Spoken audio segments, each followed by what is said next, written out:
കാസർഗോഡിലേക്ക് ഞാൻ 10 minute കൊണ്ടെത്തി, 15 minute കൊണ്ടെത്തി. എത്തി, ശരിയാണ്. 1ഉം 2ഉം തവണ എത്തി. ആക്സിഡന്റായി മരിച്ചുപോയ ആളുകളൊക്കെ 1ഉം 2ഉം 3ഉം തവണ എത്തിയവരാണ്. പക്ഷേ 4ാമത്തെ തവണ ആക്സിഡന്റിൽ പെടും, അല്ലെങ്കിൽ 5ാമത്തെ തവണ ആക്സിഡന്റ് വരും. നമ്മൾ ഒരു തവണ ഇങ്ങനെ 15 മിനിറ്റ് എത്തുമ്പോ ഞാൻ നല്ല ഉഷാറാണ്. ചങ്ങാതിമാരോടൊക്കെ പറയും, ഞാൻ 15 മിനിറ്റ് കൊണ്ടാണ് അങ്ങ് കാസർഗോഡ് എത്തിയത്. ശരിയാണ്. ഇപ്പൊ 2ാമത്തെ നാളെ എത്തും, മറ്റന്നാൾ എത്തും.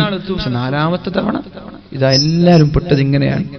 ആർക്കും ഡ്രൈവിംഗ് അറിയാഞ്ഞിട്ടല്ല, ആർക്കും സ്പീഡ് കുറച്ചോ കൂട്ടിയോ പോകാൻ അറിയാഞ്ഞിട്ടല്ല. പടച്ചോന്റെ വിധിയാണ്. അല്ലാഹു നമ്മളൊക്കെ ആക്സിഡന്റിൽ നിന്ന് കാക്കുമാറാവട്ടെ. വണ്ടിയിൽ കയറുമ്പോ ബിസ്മില്ലാഹി തവക്കൽതു അലല്ലാഹ് എന്ന് പറഞ്ഞു വണ്ടിയിൽ കയറി ആ ഒരു അപകടം ഉണ്ടാവില്ല ഇൻഷാ അല്ലാഹ്.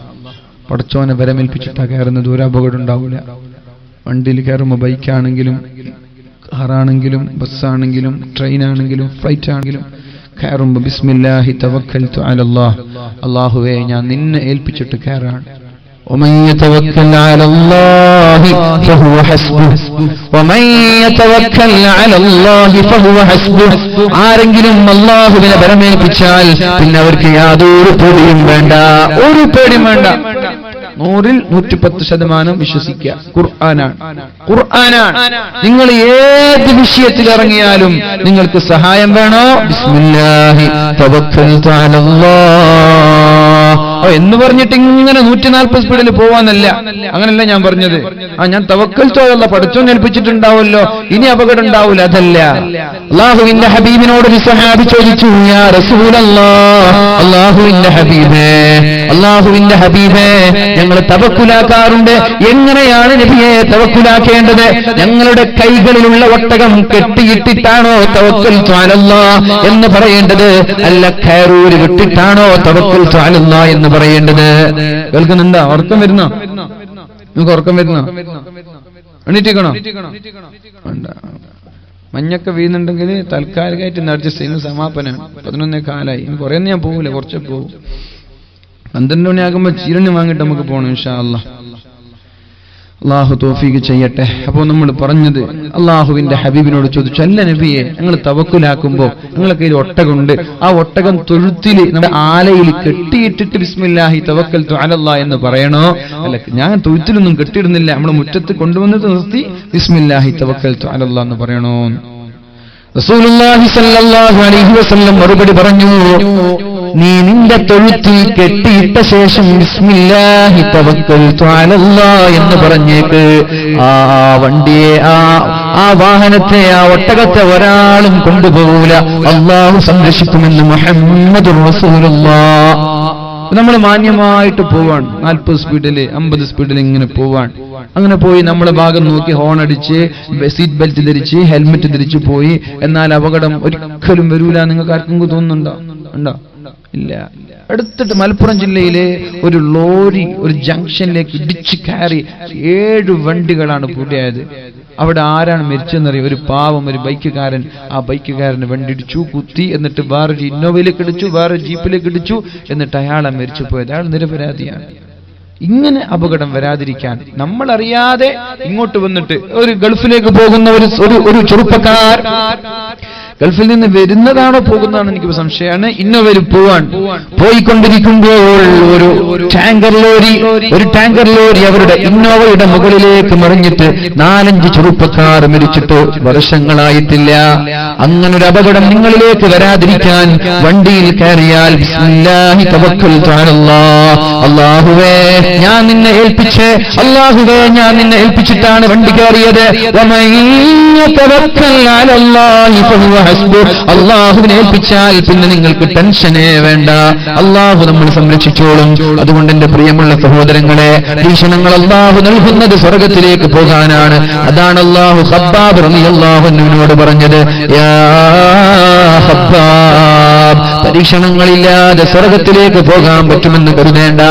എന്നിട്ട് അല്ലാഹുവിന്റെ ഹബീബ് ഒരു ആയത്ത് ഓതി കൊടുക്കുകയാണ്, ബിസ്മില്ലാഹിർ റഹ്മാനിർ റഹീം.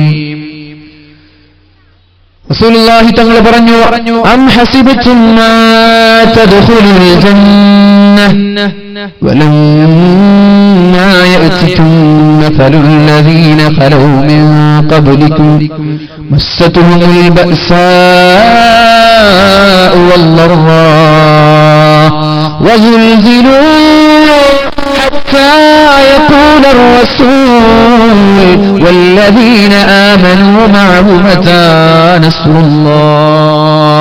അല്ലാഹുവിന്റെ ഹബീബ് പറയാണ്, അം ഹസിബതും അഫഹസിബതും തദ്ഖുലുൽ ജന്ന, സ്വർഗ്ഗത്തിലേക്ക് വെറുതെ പുഷ്പം പോലെ കടന്നു പോകാൻ പറ്റുമെന്ന് കരുതിയോ ഖബ്ബാബ്?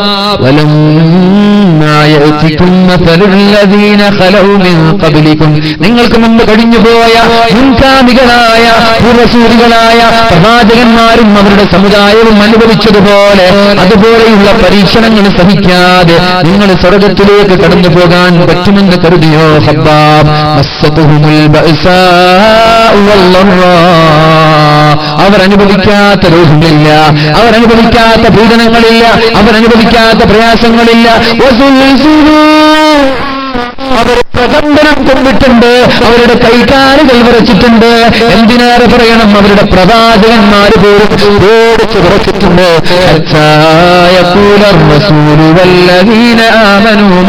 എന്നിട്ട് അവരുടെ പ്രവാചകനും അവരുടെ കൂടെയുള്ള ആളുകളും അല്ലാഹുവിനോട് സഹിക്കാൻ കഴിയാതെ ചോദിക്കാൻ തുടങ്ങി,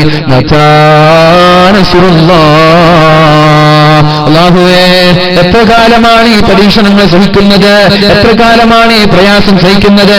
എന്നാണ് നിന്റെ വിജയം വരിക? എന്നാണ് നിന്റെ സന്തോഷം വരിക? എന്നാണ് നിന്റെ സമാധാനം വരിക? അതുകൊണ്ട് വിജയം തരണേ, വിജയം തരണേ എന്ന് മഹാന്മാരായ പ്രവാചകന്മാർ പോലും അല്ലാഹുവിനോട് ചോദിച്ചിട്ടുണ്ട്. ഖബ്ബാബ്, ഇതുപോലെ പ്രയാസങ്ങൾ സഹിക്കാതെ സ്വർഗം ലഭിക്കുകയില്ല എന്ന് പറയുമ്പോൾ ഇവിടെ ഒരുമിച്ച് കൂടിയ സഹോദരിമാരോട് സഹോദരന്മാരോട് പറയാനുള്ളത്, ജീവിതത്തിൽ പ്രയാസങ്ങളുണ്ടെങ്കിൽ അത് അല്ലാഹുവിലേക്ക് അടുക്കാനുള്ള മാർഗമാണ്. അല്ലാഹു ക്ഷമിക്കാനുള്ള തൗഫീഖ് നൽകുമാറാവട്ടെ. പക്ഷെ സ്വർഗത്തെ നമ്മൾ ചോദിക്കണം, സ്വർഗത്തെ ചോദിക്കണം.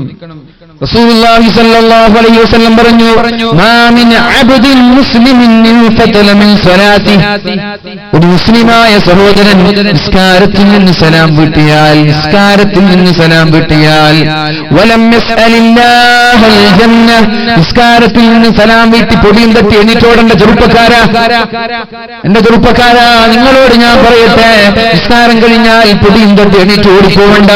കുറച്ച് സമയം ഇവിടെ ഇരിക്കേ, കുറച്ച് സമയം ഇവിടെ ഇരിക്കേ. വലം യസ്അലില്ലാഹൽ ജന്നത സലാത്ത, നിസ്കാരം കഴിഞ്ഞ് 3 തവണ അല്ലാഹുവിനോട് സ്വർഗം ചോദിച്ചില്ലെങ്കിൽ ഇല്ലാ ഖാലത്തുൽ ജന്ന, സ്വർഗം അല്ലാഹുവിനോട് പറയുമത്രേ, യാ റബ്ബി യാ റബ്ബ്, അല്ലാഹുവേ അല്ലാഹുവേ, അബ്ദുക ഫുലാനുൻ ഇൻഫതല മിൻ സലാത്തി, നിന്റെ ഇന്നാലിന്ന അടിമ നിസ്കാരം കഴിഞ്ഞു, വലം യസ്അൽക തുദ്ഖിലഹുൽ ജന്ന, പക്ഷേ അയാളെ സ്വർഗത്തിലേക്ക് കൊണ്ടുപോകണമെന്ന് പറഞ്ഞിട്ടില്ലല്ലോ. നിസ്കാരം കഴിഞ്ഞിട്ട് സ്വർഗത്തിൽ പ്രവേശിപ്പിക്കാൻ നിന്നോട് ദുആ ചെയ്തിട്ടില്ലല്ലോ. വൃത്തികെട്ട ചെറുപ്പക്കാരൻ, എന്തോ ഒരു മോശക്കാരനാണ് അയാൾ, അയാൾ വൃത്തികെട്ടവനാണ് എന്ന് സ്വർഗം അല്ലാഹുവിനോട് പറയുമെന്ന് മുഹമ്മദുർ റസൂലുള്ളാഹി സ്വല്ലല്ലാഹു അലൈഹി വസല്ലം പറയാണ്. എന്നിട്ട് അല്ലാഹുവിന്റെ ഹബീബ് പറഞ്ഞു, വഇദാ തലബൽ അബ്ദു മിർ റബ്ബിഹിൽ ജന്ന, ഒരാൾ നിസ്കാര ശേഷം 3 തവണ അല്ലാഹുവിനോട് സ്വർഗം ചോദിച്ചാൽ ഖാലത്തിൽ ജന്ന, സ്വർഗം അല്ലാഹുവിനോട് പറയുമത്രേ, യാ റബ്ബ്, അല്ലാഹുവേ അല്ലാഹുവേ, അല്ലാഹുമ്മ ഇന്ന അബ്ദക ഫുലാനൻ ഖദ് തലബ മിൻക അൻ തുദ്ഖിലഹുൽ ജന്ന, അല്ലാഹുമ്മ ലാ തഹരിംഹു മിന്നി, അയാൾ സ്വർഗം നിന്നോട് ചോദിച്ചിട്ടുണ്ടല്ലോ, അതുകൊണ്ട് അയാളെ എന്നിൽ നിന്ന് നീ ഹറാമാക്കല്ല. നിസ്കാരം കഴിഞ്ഞിട്ട് സ്വർഗം ചോദിച്ച ആളല്ല അയാൾ.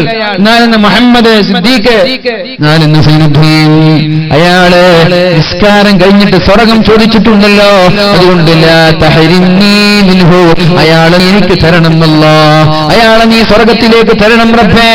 എന്നിട്ട് അല്ലാഹുവിനോട് പറയാണ്, വല്ലാഹുമ്മ ലാ തഹരിംനി മിൻഹു, എന്നെ ആ മനുഷ്യനെ നീ ഹറാമാക്കല്ലേ, ആ മനുഷ്യനെ എന്നെയും ഹറാമാക്കരുത് എന്ന് പറഞ്ഞാൽ ആ മനുഷ്യനെ നീ സ്വർഗത്തിലേക്ക് കൊണ്ടുവരണേ അല്ലാഹ് എന്ന് സ്വർഗം പറയുമെന്ന് നബി സല്ലല്ലാഹു അലൈഹി വസല്ലം തങ്ങൾ പറയാണ്. നമ്മളത് ചോദിക്കാറുണ്ടോ?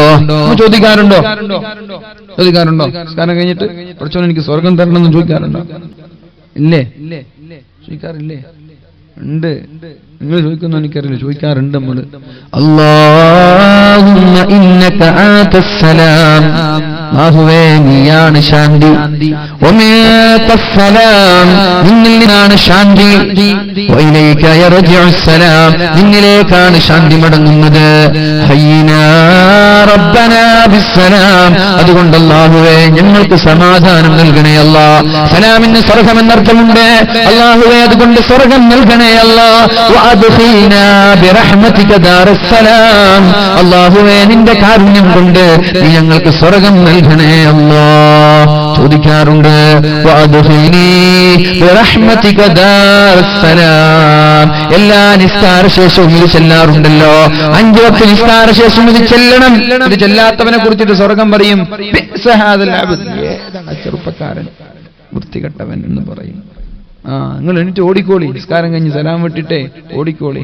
സ്വർഗ്ഗങ്ങളെ കുറിച്ച് പറയുന്നത് ഇതാണ്. മനസ്സിലാക്കി. അതുകൊണ്ട് ഇത് അറിയില്ലേ പഠിച്ചോൻ എനിക്ക് നീ സ്വർഗ്ഗം തരണമെന്നെങ്കിലും ഒന്ന് നിസ്കാര ശേഷം ദുആ ചെയ്യ്. അല്ലാഹു നമ്മൾക്കൊക്കെ സ്വർഗ്ഗം നൽകട്ടെ. അല്ലാഹു നമ്മൾക്ക് സ്വർഗ്ഗം നൽകുമാറാവട്ടെ.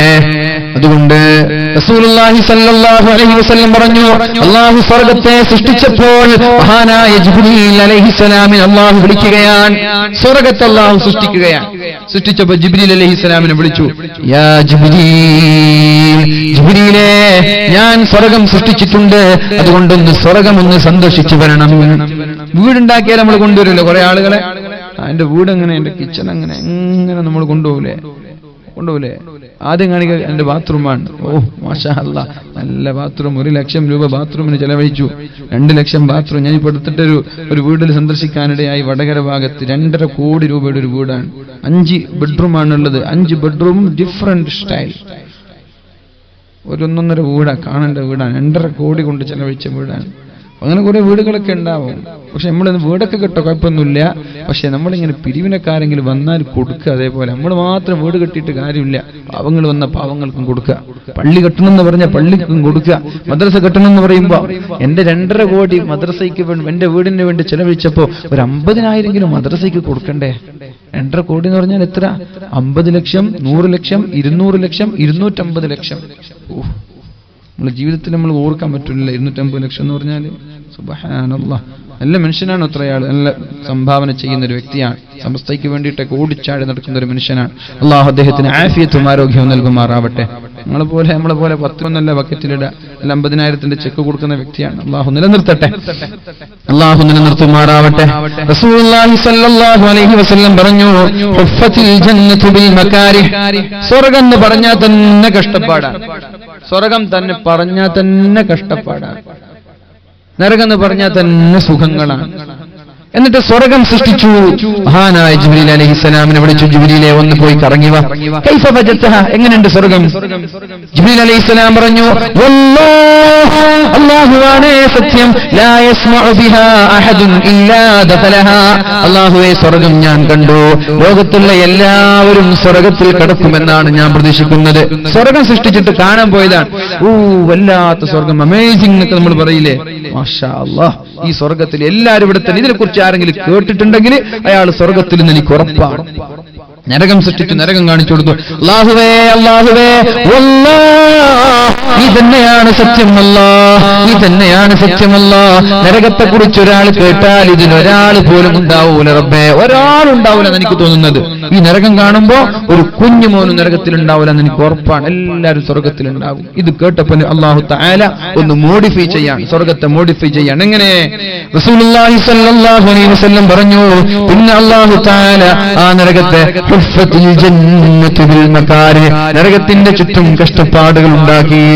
മാറാരോഗം, വലിയ വലിയ രോഗങ്ങള്, പ്രയാസങ്ങള്, സുബഹിക്കണിച്ചിട്ട് കുടിക്കുക, സുബഹിക്കണിച്ചിട്ട് നിസ്കരിക്കുക, തഹജ്ജുദ് നിസ്കരിക്കുക, ഇങ്ങനെയുള്ള പ്രയാസങ്ങള്, ശക്തമായ ചൂടുള്ള നട്ടുച്ചയിൽ വെള്ളം പോലും കുടിക്കാതെ നോമ്പ് നോക്കുക, തനിക്കും തന്റെ മകൾക്കും പോലും സാമ്പത്തികമായി ജീവിക്കാൻ കഴിയാതിരിക്കുമ്പോൾ അതിൽ നിന്നൊരു തുക എടുത്തിട്ട് പള്ളിക്ക് കൊടുക്കുക. ചുരുക്കി പറഞ്ഞാൽ പ്രയാസങ്ങളാണ് സ്വർഗത്തിന്റെ മുന്നിലുള്ളത്. ജിബ്രീലിനെ വീണ്ടും പറഞ്ഞേച്ചു. അപ്പോഴാണ് ജിബ്രീൽ അലൈഹിസ്സലാം പറയുന്നത്, അല്ലാഹുവേ ഇപ്പോൾ ഞാൻ പേടിക്കുന്നത് ആരെങ്കിലും നീ സ്വർഗത്തിൽ കടക്കുമോ എന്നാണ്. നേരത്തെ പറഞ്ഞത് എന്താ? എല്ലാവരും ഇതിനെക്കുറിച്ച് കേട്ട സ്വർഗത്തിലായിരിക്കും. ഇപ്പൊ പറയുന്നത് എന്താ? ഇനി ആരെങ്കിലും കടക്കോ പഠിച്ചോണം, ഇതിന്റെ ചുറ്റും കഷ്ടപ്പാടാണല്ലോ. പിന്നെ നരകത്തിലേക്ക് അയച്ചു. നരകത്തിന്റെ ചുറ്റും നല്ല സിനിമ കാണല്, സീരിയൽ കാണല്, കള്ളുകുടിക്കല്, പെണ്ണ് പിടിക്കല്, കഞ്ചാവടിക്കല്. മാഷാ അല്ലാഹ്, എന്താ സുഖം. ജിബ്രീൽ പറഞ്ഞു, അല്ലാഹുവേ എല്ലാവരും മിക്കവാറും നരകത്തിലായിരിക്കും. എനിക്ക് തോന്നുന്നത് എല്ലാവരും നരകത്തിലായിരിക്കും. കാരണം എന്താ രസം സിനിമ കാണാൻ. നല്ല തണുപ്പുണ്ടാകുമ്പോ AC ഒക്കെ ഓൺ ചെയ്ത് പുതപ്പിലിങ്ങനെ പുതച്ചുറങ്ങാൻ എന്താ രസം. നട്ടുച്ചയ്ക്ക് ജ്യൂസ് കുടിക്കാൻ എന്താ രസം അല്ലേ. കണ്ട പെണ്ണിന്റെ പിന്നാലെ വായ നോക്കി നടക്കാൻ എന്താ രസം. ഇതൊക്കെ ഉണ്ട്. ഇപ്പൊ എനിക്ക് തോന്നുന്നത് മിക്കവാറും ആളുകളൊക്കെ നരകത്തിലായിരിക്കും. നരകത്തിന്റെ ചുറ്റും പ്രയാസങ്ങളാണ്. ആ പ്രയാസങ്ങളെ മറികടക്കുമ്പോഴാണ് ഒരാൾ സ്വർഗത്തിലെത്തുക. അല്ലാഹു നമ്മൾക്ക് സ്വർഗം നൽകട്ടെ.